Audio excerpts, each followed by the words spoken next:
चलो ध्यान दो। इसके पहले की क्लास में जो है हम लोग सिविलाइजेशन पढ़ रहे थे, सभ्यता के बारे में हम लोग पढ़ रहे थे कि प्राचीन काल की सभ्यताओं के बारे में पढ़ रहे थे कि दुनिया के सबसे प्राचीन सभ्यताएं कौन कौन सी है और कब कब शुरू हुई। ये भी हम लोग पढ़ रहे थे कि जो सभ्यता है वो सभ्यता का शुरुआत कब हुआ था और कौन कौन सा सभ्यता किस किस देश में जो है सबसे पहले हुआ था। तो हम लोग एक सभ्यता पढ़े थे, सबसे प्राचीन सभ्यता हम लोग पढ़े थे मेसोपोटामियन सिविलाइजेशन। आज हम लोग पढ़ने जा रहे हैं चाइनीज सिविलाइजेशन। ठीक है, ध्यान दो।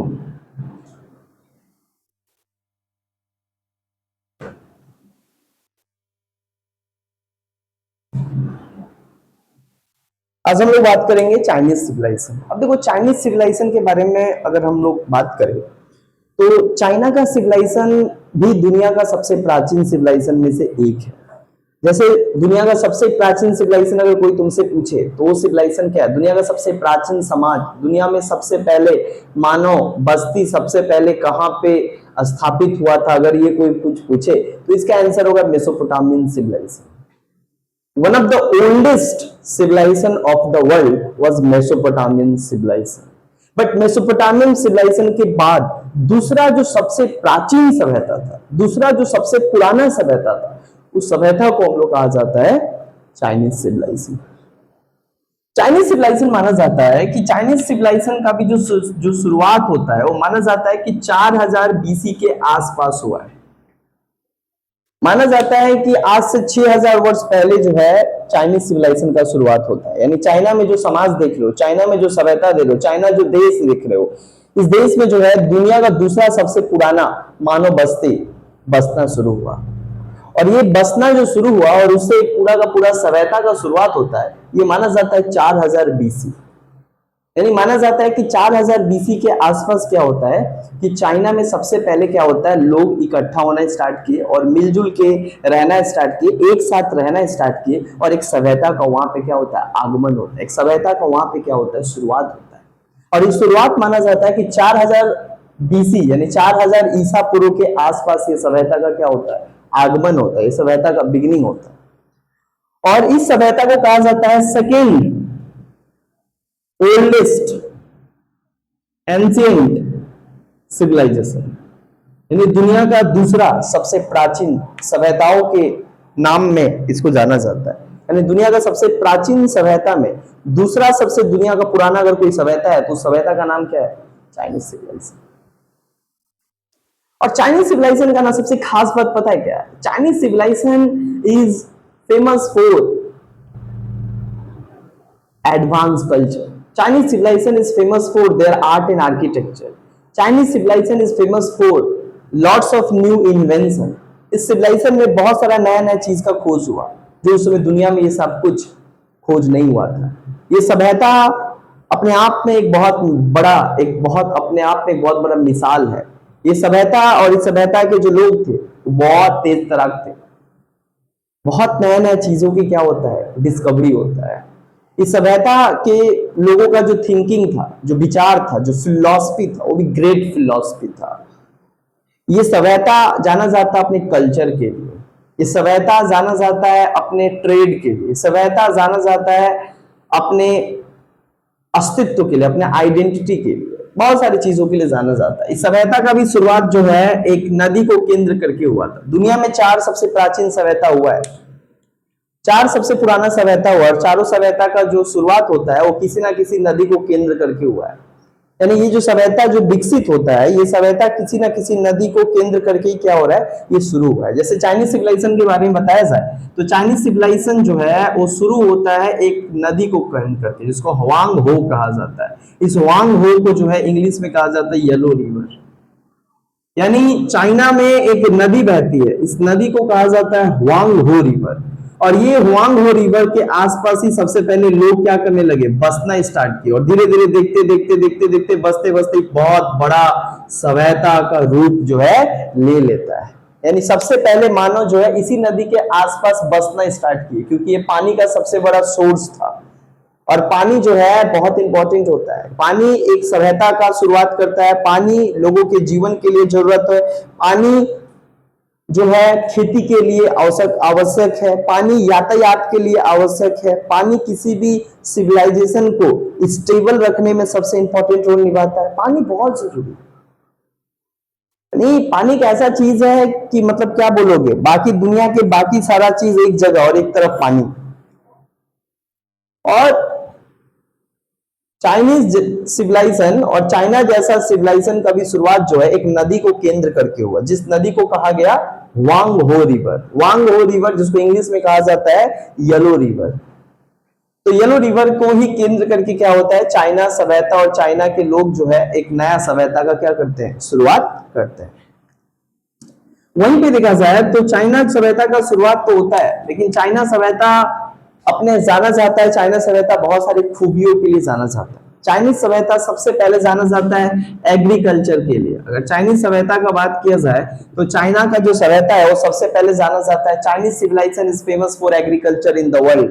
दुनिया में चाइना का सभ्यता, चाइना का समाज अगर किसी चीज के लिए दुनिया में फेमस था प्राचीन काल से ही तो था खेती। यहाँ पे खेती बड़ा गजब होता था, खेती बहुत बड़े पैमाने पे होता था। खेती यानी यहाँ पे जो खेती वगैरह होता था, अनाज उत्पादन जो होता था बहुत ज्यादा होता था। और ये शुरू से ही और आज तक भी यही लेगेसी है।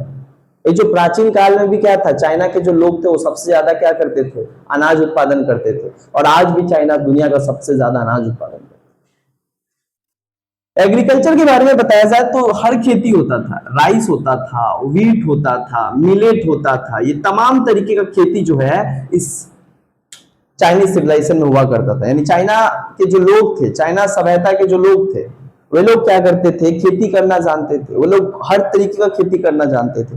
गेहूं का उत्पादन करते थे, चावल का उत्पादन करते थे, मिलेट का उत्पादन करते थे, कई सारे फसलें क्या करते थे, वो बोते थे। वो बोने के पीछे उनका सबसे बड़ा कारण था फर्टाइल रिवर के आसपास ये सभ्यता स्टार्ट हुआ। और रिवर के आसपास होने के कारण क्या होता है कि ये सभ्यता इस वहां के जो आसपास का जो जमीन है वो काफी ज्यादा फर्टाइल था, क्योंकि पानी जो है उस जमीन पे चला जाता था। हालांकि अगर बात बताया जाए तो जो वांग हो रिवर है इसको चाइना का क्या कहा जाता है, सौरो ऑफ चाइना कहा जाता है। सौरो ऑफ चाइना कहा जाता है, बहुत बार एग्जाम में पूछा गया है। Which river of China is called the sorrow of China. China के किस नदी को हम लोग चाइना का शोक के नाम से जाना जाता है।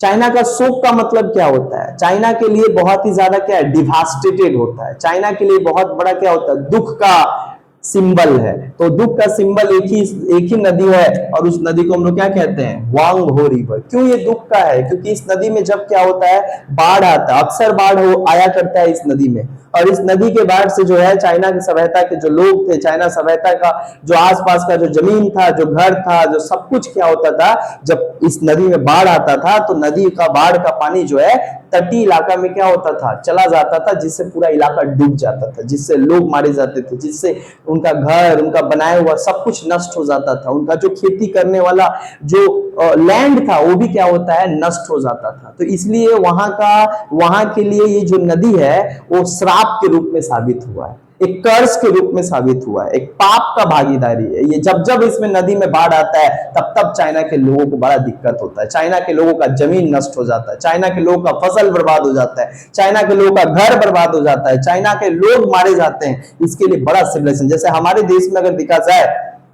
तो बिहार का सौरव कहा जाता है कोसी नदी को। Kosi river is called the sorrow of Bihar, क्योंकि जब क्या होता है, कोसी नदी में बाढ़ आता है, जब नेपाल बैरक खुलता है, नेपाल का जब डैम खुलता है, तो जब बाढ़ आ जाता है, तो बाढ़ आता है तो पूरा बिहार डूब जाता है। बिहार के कितने सारे लोग मारे जाते हैं, घर से बेघर हो जाते हैं, लालच जैसी जिंदगी हो जाती है। ठीक उसी तरीके के चाइना में ये जो रिवर है, भले इस रिवर को ही लेकर चाइना सभ्यता का सूत्रपात हुआ था, चाइना सभ्यता शुरू हुआ था, लोग रहना स्टार्ट किए थे, लेकिन ये रिवर चाइना के लिए शोकजनक है, चाइना के लिए दुर्भाग्यवश है, क्योंकि इस रिवर ने बहुत सारे लोग के जीवन को बर्बाद कर दिया। और बर्बाद इसलिए किया है क्योंकि इस नदी में फ्रीक्वेंटली क्या आता था, बाढ़ आता था। और बाढ़ आता था तो बहुत खतरनाक होता था। जैसे कि हम अभी तुमको बता दें, जब बाढ़ आता है, जब हमारा क्या होता है कि हमारा भी तो है, अरुणाचल प्रदेश से, तिब्बत से निकलते हुए एक और नदी है ब्रह्मपुत्र रिवर। जब क्या होता है कि तिब्बत से निकलकर अरुणाचल प्रदेश होते हुए जब असम में आती है तो बड़ा ही दुखद चीज होता है। जब पानी बहुत हाई लेवल होता है वहां पे, जब क्या होता है डैम वहां पे खोल देता है चाइना। अभी तो चलो डैम बना दिया है तो बाढ़ नहीं आता है, नहीं तो असम हमेशा डूब जाता था, असम हमेशा डूब जाता था। असम के लोग बहुत प्रभावित होते थे ब्रह्मपुत्र रिवर से। तो देखिए रिवर एक तरीके से देखा जाए तो रिवर क्या है, रिवर जीवनदायी भी है और जीवन लेने वाली भी है ना। रिवर क्या करता है, gives the life to you and river also takes your life. River एक तलवार की तरह है, तो तुमको बचाने का भी काम करता है, मारने का भी काम करता है। उसी तरीके से क्या है, चाइना का ये जो रिवर है हुआंगहो रिवर, हालांकि चाइना का सिविलाइजेशन धीरे धीरे बढ़ते बढ़ते इस नदी से शुरू हुआ था, लेकिन बढ़ते बढ़ते बढ़ते बढ़ते आज एक और नदी तक फैल गया, जिस नदी को हम लोग चाइना के सिविलाइजेशन में कहा जाता है यांगसे रिवर। क्या कहा जाता है, यांगसे रिवर। यांगसे रिवर तक ये सभ्यता फैला हुआ था, यानी जो चाइना का जो सभ्यता था वो इस नदी से तो शुरू हुआ था, यानी येलो रिवर से तो शुरू हुआ था, लेकिन ये नदी आज का वर्तमान समय में ये जो चाइना का जो सभ्यता ये कहां तक फैला हुआ है, ये यांगसे रिवर तक फैला हुआ है।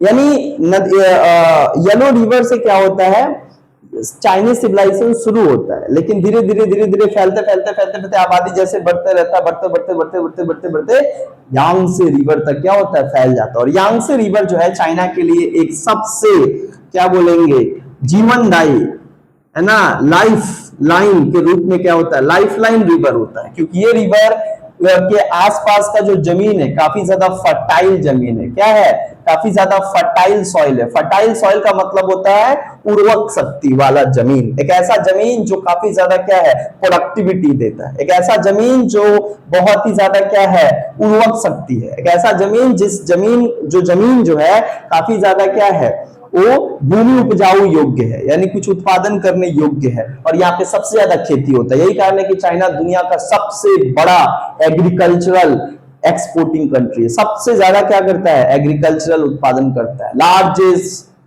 Producer of world, largest rice producer of world. सबसे ज्यादा चावल दुनिया में अगर कहीं उत्पादन होता है तो चाइना में होता है। सबसे ज्यादा गेहूं अगर दुनिया में कहीं उत्पादन होता है तो चाइना में होता है। तो इस चीज से समझ में आता है कि चाइना दुनिया का कितना बड़ा एग्रीकल्चरल कंट्री है। और एग्रीकल्चरल कंट्री क्यों है, वहां पे एग्रीकल्चर क्यों होता है, उसके पीछे सबसे बड़ा कारण है उसकी जमीन बहुत ही क्या है, बेहतर जमीन है।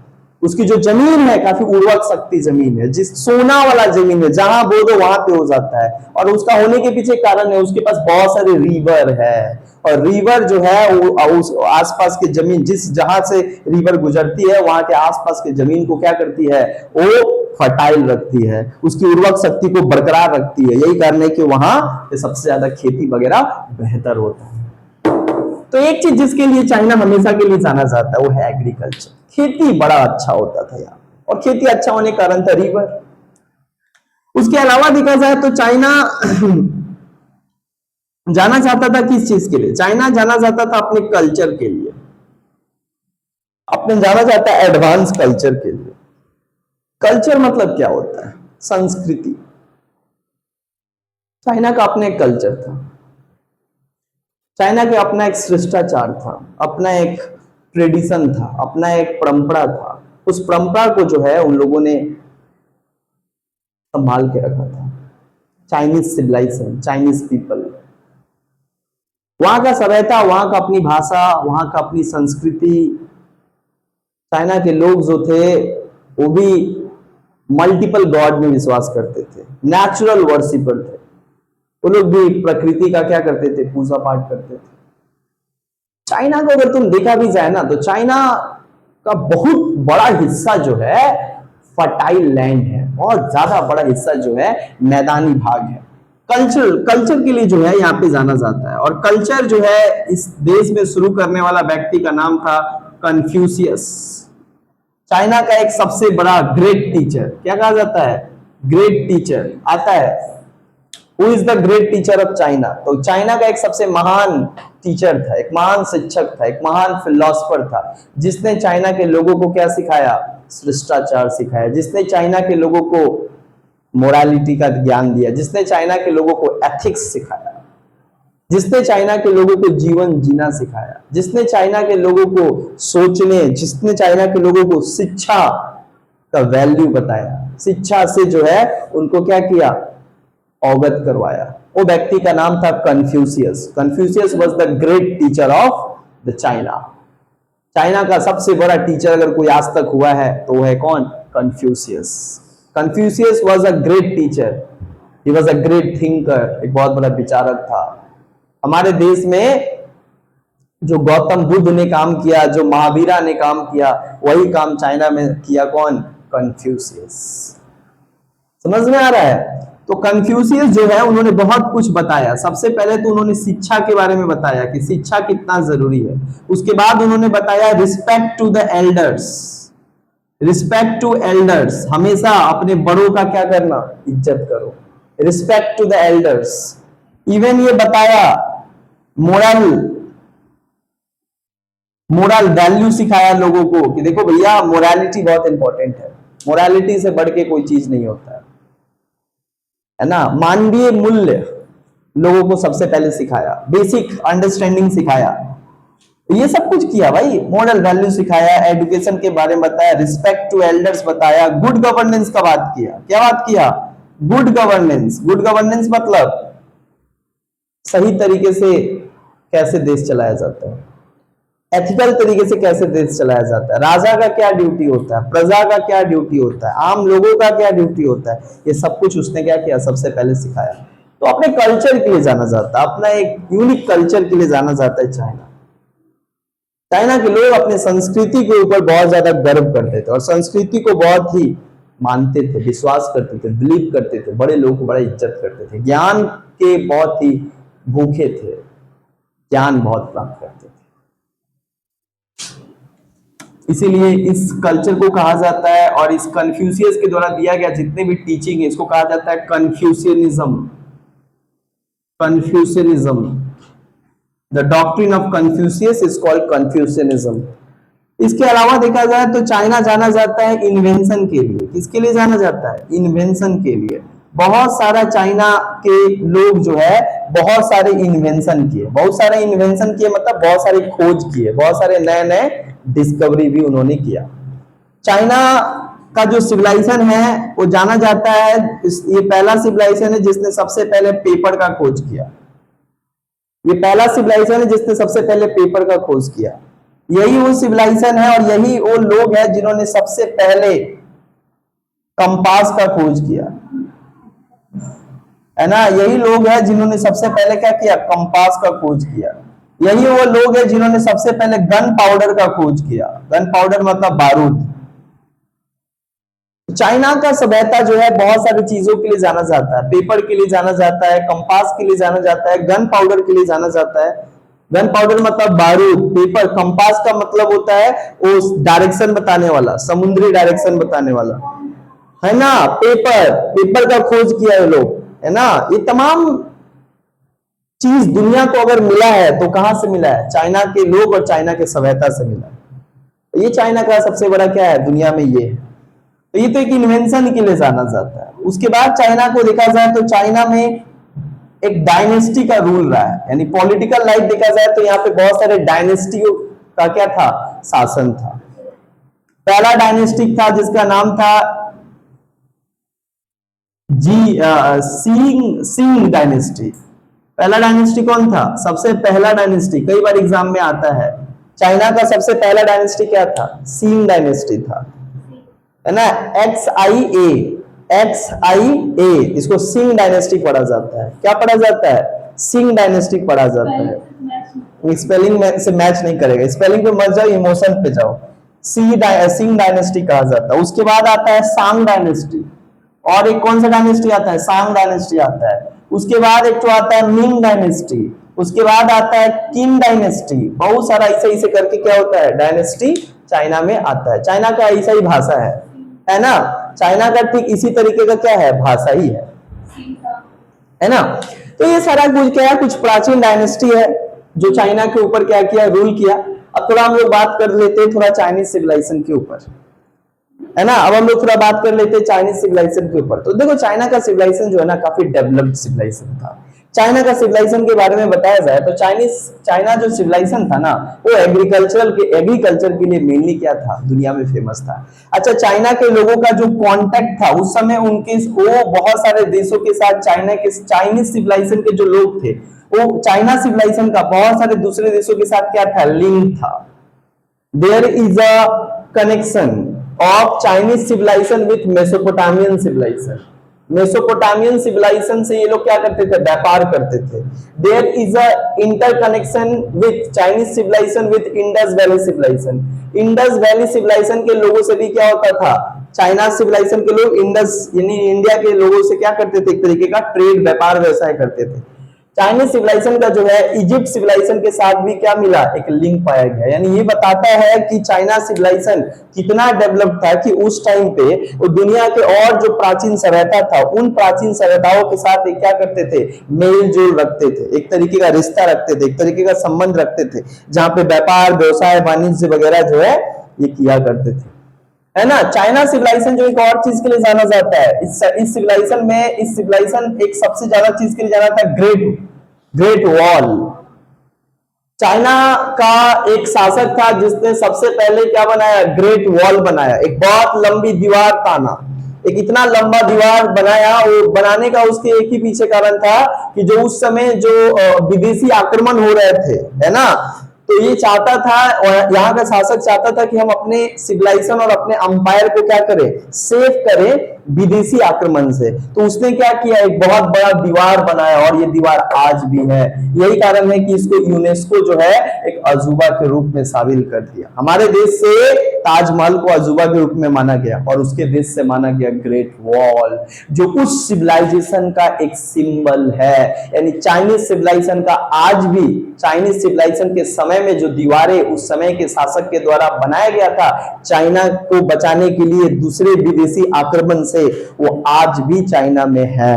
और वो चाइना के लोग और चाइना का सभ्यता इस बात का प्रमाण है कि उसका सभ्यता कितने प्राचीन सभ्यता है और उस समय इस तरीके का वॉल बनाया गया। दुनिया में आज इस तरीके का वॉल कहीं पे पाया नहीं जाता है ना। ये देख के भाई लगता है क्या अजूबा है। यही कारण है कि ग्रेट वॉल को जो है एक यूनेस्को साइट के ऊपर क्या माना गया, एक अजूबा के रूप में माना गया।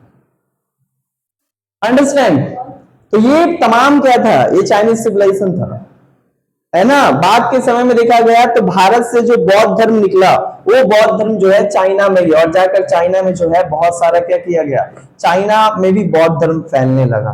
यानी जो इंडिया से बौद्ध धर्म निकला गौतम बुद्ध के आइडिया से, जो नया धर्म आया बौद्ध धर्म, ये बौद्ध धर्म जो है धीरे धीरे स्प्रेड होने लगा कहाँ, चाइना के तरफ। और चाइना में भी जो है बौद्ध धर्म फैल गया और चाइना के लोग भी बौद्ध धर्म को बहुत बड़े पैमाने पर अपनाने लगे। तो ये था कुछ सिविलाइजेशन के बारे में जानकारी। चाइनीज सिविलाइजेशन के बारे में जो है हम ये कुछ बातें जो है हम तुमको बताएं जो चाइनीज सिविलाइजेशन से जुड़ा हुआ बातें थी।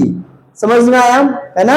चाइना के लोगों का जो भाषा था वो बहुत सारा अलग अलग भाषा था। ये लोग टैकिंग भाषा बोलते थे, है ना। ये लोग अलग अलग तरीके का भाषा बोलते थे, टैकिंग भाषा बोलते थे। उस समय चाइना का जो है राजधानी हुआ करता था पैकिंग। आज चाइना का जो राजधानी है वो है बीजिंग, है ना। आज चाइना का वर्तमान राजधानी कौन है, बीजिंग, है ना। और चाइना दुनिया का बहुत बड़ा सिविलाइजेशन वाला देश है, प्राचीन सिविलाइजेशन वाला देश है।